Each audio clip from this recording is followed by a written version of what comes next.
Thellë në zemër të pyllit, aty ku drita e diellit mezi depërton, roja i pyllit Trevis zbuloi diçka që nuk duhej parë kurrë. Një aparat fotografik i vjetër, i groposur në dekada balte, mbante sekrete që do të trondisnin mbar komunitetin. Ndërsa fotot e para nisën të shfaqeshin, ajo që dukej si një kamping i lumtur familjar, mori një kthes rrëqethëse. Në skaj të çdo shkrepjeje, një figurë ogurzez vëzhgonte nga hijet. Por e vërteta ishte shumë më e tmerrshme dhe më e çuditshme nga sa mund ta imagjinonte kushdo. Bëhuni gati, sepse kjo histori do t'ju bëjë të dyshoni për çdo hije që shihni mes pemëve. Thellë në zemër të pyllit të dendur, roja i pyllit Trevis hasi në një aparat fotografik të vjetër e të rrahur nga koha, të groposur në një shtresë gjethesh dhe dherash. Ndërsa e pastroi nga pluhuri dhe shikoi fotot brenda tij, fytyra e tij u zbeh dhe një drithërim e ftohtë i përshkoi shtyllën kurrizore. Trevis e kuptoi se fotot ishin dekadat vjetra, duke paraqitur një familje prej 4 personash që po kamponin të lumtur. Ajo që i shkaktoi drithërimën ishte figura ogurzez që përgjonte në skaj të çdo kuadri.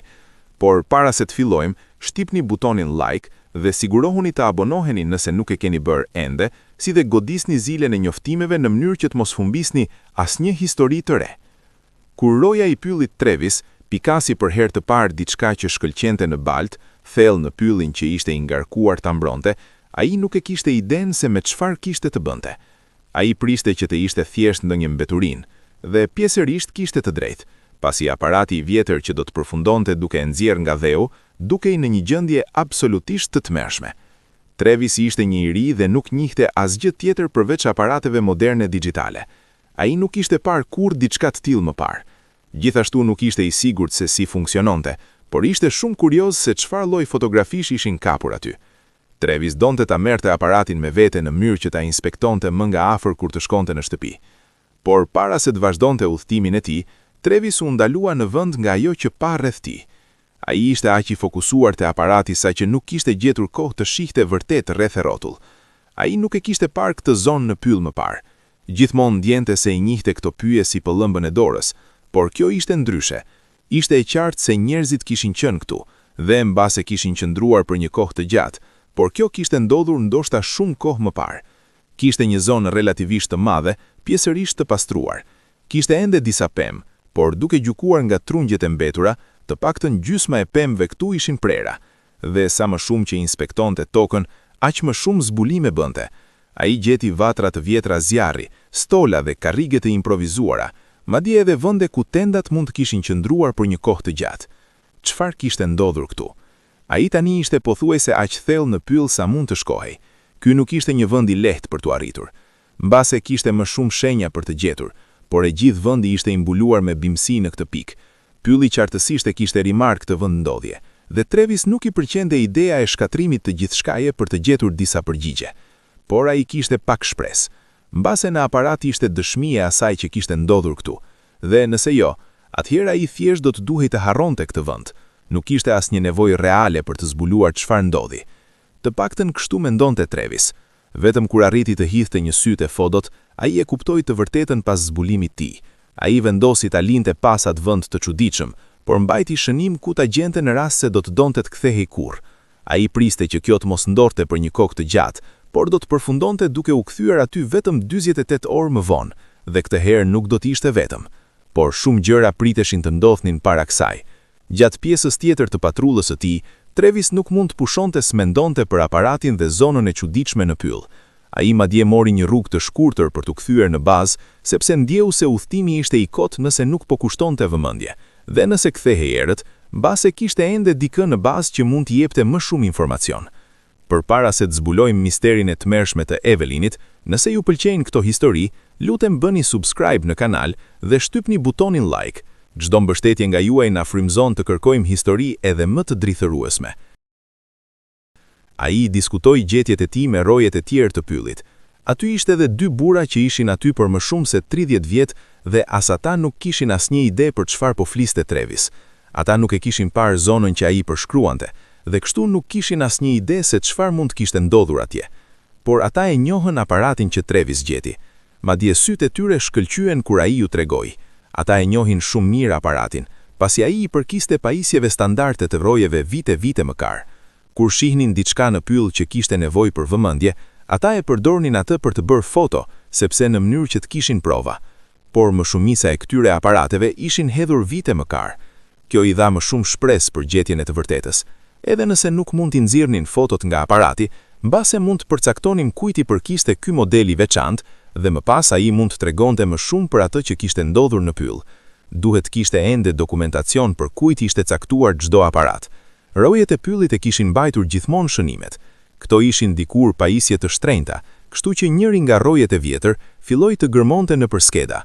Ata mund të shkonin të gjithë në shtëpi po të donin, por thjesht ishin bërë shumë kurioz tani dhe nuk ju duhej shumë kohë për ta gjetur skedat. Ata filluan të kërkonin me padurim, duke përpjekur të gjenin numrin serial dhe pronarin shoqërues të aparatit. Por kur më në fund hasën në informacionin që u nevojitej, roja e vjetër heshti dhe e gjithë ngjyra I iki nga fytyra. Emri I riktheu menjëherë shumë kujtime. Ky aparat I përkiste një roje që quhej Evelyn, dhe edhe pse incidenti ishte 28 vjet më parë, Travis e njohi emrin. Ishte një histori famkeqëse këtu. Evelyn ka gjithashtu një roj pylli që u zhduk papritur gjatë një turi rutine në pyll. Zhduk pa lënë gjurmë. Evelyn gjapo ishte bashkuar skuadrës në atë kohë dhe teoria kryesore ishte se ajo duhet të kishte humbur rrugën dhe mbase ishte ngrënë nga ndonjë kafsh. Ata e kërkuan atë për muaj, por nuk gjetën asnjë gjurmë të lidhur me të. Madje ky aparat ishte gjëja e parë që gjetën ndonjëherë në lidhje me të. Roja e vjetër nuk e besonte se e mbante në dorë atë, por pyetja e madhe tani ishte: a mund të zhvilloheshin këto foto? Në fakt paq, roja e vjetër e dinte se si funksiononte aparati. Duhej të kishte një rull filmi I cili I sjellte fotot brenda. Rulli duke I dëmtuar, por duke pasur parasysh se sa kohë kishte qenë ekspozuar, ishte e jashtëzakonshme që mbijetoi. Pas zbulimeve tronditëse të ditës, Travis u ul në kompjuterin e tij dhe filloi të kërkonte në internet për dikë që mund të zhvillonte rullin e vjetër të filmit.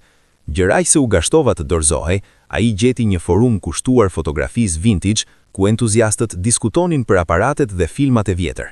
Një përdorues I quajtur Michael I tërhoqi vëmendjen, duke postuar aftësinë e zhvillimit të çdo filmi, pavarësisht moshës apo gjendjes. Fotot e postuara nga Michael tregonin kujtime të vjetra të kthyera në jetë. Duke shpresuar për ndihmë, Travis I sërgoi një mesazh të detajuar për historinë e filmit dhe rëndësisë së tij potenciale. Atë natë, gjumi I iki Travisit ndërsa ripërsëritte eventet në pyll në mendjen e tij. Ndjenje një lidhje me Evelyn dhe një përgjegjësi për të zbuluar të vërtetën. Travis I foli Michaelit, I cili ishte I intriguar nga historia dhe I gatshëm për të ndihmuar. Erdhi dita për takimin e tyre. Travis arriti në studion e fotografisë vintage të Michaelit me rullin e vjetër të filmit në dorë, I shtyr nga pritshmëria e madhe. Workshopi I Michaelit ishte I mbushur me aparate, lente dhe foto të vjetra. Procesi filloi me Michaelin që e trajtonte filmin delikat me kujdes. Ndërsa Michaeli e zyste filmin në zolluesit zhvillimore, çdo hap udhëheqej nga eksperienca dhe hospa. Më në fund, dera e dhomës së errët u hap.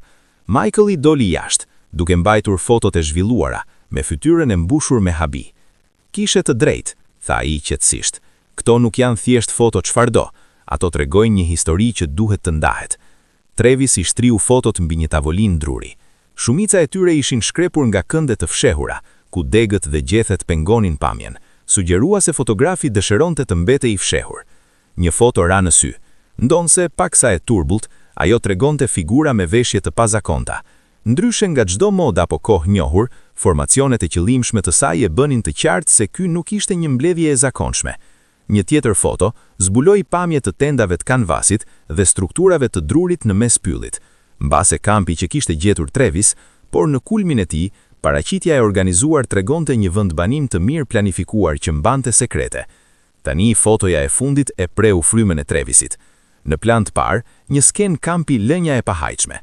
Në distancë, një grup figurash që afroheshin me urgjencë, qëllimi I tyre I paqartë, por hapi I tyre I shpejt. Një drithërim I kaloi Travisit. Historia po merrte një drejtim të papritur. Brenda disa orësh, ekipi I rojeve u mblodh në kampin bazë, me fytyra të tensionuara nga pritshmëria. Një hart pylli u hap, e shënuar me zonat e interesit. Qetësia e zakonshme I kishte lënë vend për qetësimit. Duke vëzhguar nga distanca, Michaeli u afrua Travisit, duke këmbgulur të bashkohej ekspedicionit.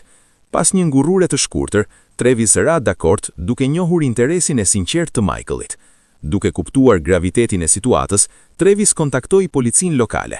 Pasi I informoi ata për kampin, zhdukjen e Evelinit dhe fotografit, ai siguroi mbështetjen e tyre. Oficerët e armatosur ju bashkuan ekipit. Të përgatitur për çdo konfrontim, grupi I larmishëm, rojet, Michaeli dhe policia u nisën për në pyll. Duke u qelluar nga fotot në kujteset e Travisit, ekipi lëvizi me kujdes, duke hapur rrugë mes gjithnajes të thellë. Rojet e përvojshëm udhëheqnin, duke shënuar shtegjet dhe zgjedhnin drejtimet me kujdes. Duke arritur në zonën e pastruar, grupi u ndal duke ndjerë se një zbulim I thellë I priste. Zogjt cicërinin, kontrastonin me heshtjen e rëndë mes tyre. Ekipet mediko-legjore filluan të shënonin zonat me mënyrë metodike, skanuan, grunin dhe mblodhen mostra. Përditësimet dëgjoheshin përmes radiove. Çdo zbulim I ri e shpejtonte rrahjet e zemrës së Travisit. Kaluan orë të tëra dhe u shfaq një tablo rrëqethse. Toka mbante simbole rituale, disa të gdhendura thellë, të tjera të zbeta. Mbetje rrobas të reckosura, libra të vjetër me shkrime kriptike dhe artefakte arkaike pikturonin një rrëfim të errët. Ishte e qartë se vendi kishte qenë një qendër sekrete kulti, ndonse qëllimi I tyre mbeti I panjohur. Fotografia përshkruante figura me pelerina dhe maska që qëndronin në rreth një figure qendrore. Duart ishin të gritura lart ndërsa drita e zjarrit hidhte hije të frikshme. Sfondi I padiskutueshëm ishte e njëjta zonë e pyllit, prove pamohueshme aktiviteteve të kultit. Duke bashkuar burimet, rojet dhe policia krahasuan simbolet dhe përshkrimet me historitë e njohura të kulteve. Ata e identifikuan grupin si ruajtësit e dritës, Luminous Keepers, famkeq për rituale dashakeqe dhe thashetheme për sakrifica, një zbulim që shqetësoi edhe oficerët më të fortë. Ndërsa hetimi thellohej, dëshmit treguan se kulti ishte ende aktiv. Blerje të fundit të furnizimeve ezoterike, mesazhe të koduara dhe shikime të figurave me maska gjatë fazave të caktuara hënore. Ekipi identifikoi individ të lidhur me kultin dhe filloi hetimet me kujdes. Gjatë marrjes në pyetje të një ish antari I bashkëpunues, Travis zbuloi një foto të kohëve të fundit që tregonte Evelinin, jo si viktim, por si një pjesëmarrëse aktive në kult. Lajmi tronditi grupin. Evelyn kishte qenë një roj pylli pasionante e dedikuar për ruajtjen e natyrës. Si mund të bashkohej ajo me këtë? Mosbesimi dhe tradhtia rëndonin në ajër. Atëherë Evelyn doli përpara, duke pranuar nevojën për të shpjeguar. Ajo tregoi se vite më parë, në një patrull solo, ajo hasi kultin. Ndonse fillimisht e friksuar, ajo u tërhoq nga respekti I tyre unik për natyrën dhe gradualisht e përqafoi besimet e tyre. Ajo këmbguli se kulti ishte I keqkuptuar. Ruajtësit e dritës kërkonin një lidhje të thellë me ritmet dhe sekretet e natyrës. Ritualet dhe simbolet e tyre festonin fuqinë e papërpunuar të natyrës. Me këtë perspektivë të re, grupi rishikoi fotot. Imazhi I fundit, dikur kërcënues, tani dukej paqësor. Figurat që afroheshin ishin mikpritëse dhe Evelyn qëndronte në qendër, e përqafuar nga komuniteti I saj I ri. Fotografia filloi të rezatonte qetësi. Ritualet ishin shprehje e nderimi, jo kërcënimi. Himnet që Travis kujtonte ishin këngë mirënjohjeje për tokën. Evelyn e përshkroi pyllin si një shenjtërore, një vend për të flakur kufizimet moderne dhe për të përqafuar natyrën plotësisht. Ajo vajtoi tjetërzimin tragjik të kultit, shkaktuar nga frika dhe keqkuptimi nga shoqëria. Duke dëgjuar dëshminë e Evelynit, rojet ndjen lehtësim që ajo ishte gjallë dhe faj për gjykimet e tyre. Ata ju afruan asaj me pranim, ku Travis I dha një përqafim të ngrohtë, mirënjohës për të ndrequr lidhjen e tyre. Duke u larguar nga zona, pylli u ndjej transformuar për Travisin. Nuk ishte thjesht vetëm një detyrë, por një qenie e gjallë e mbushur me histori dashurie, pasioni dhe uniteti. Perceptimi I tij ndryshoi përgjithmonë. Ai e dinte se nuk do ta shihte më pyllin me të njëjtën sy.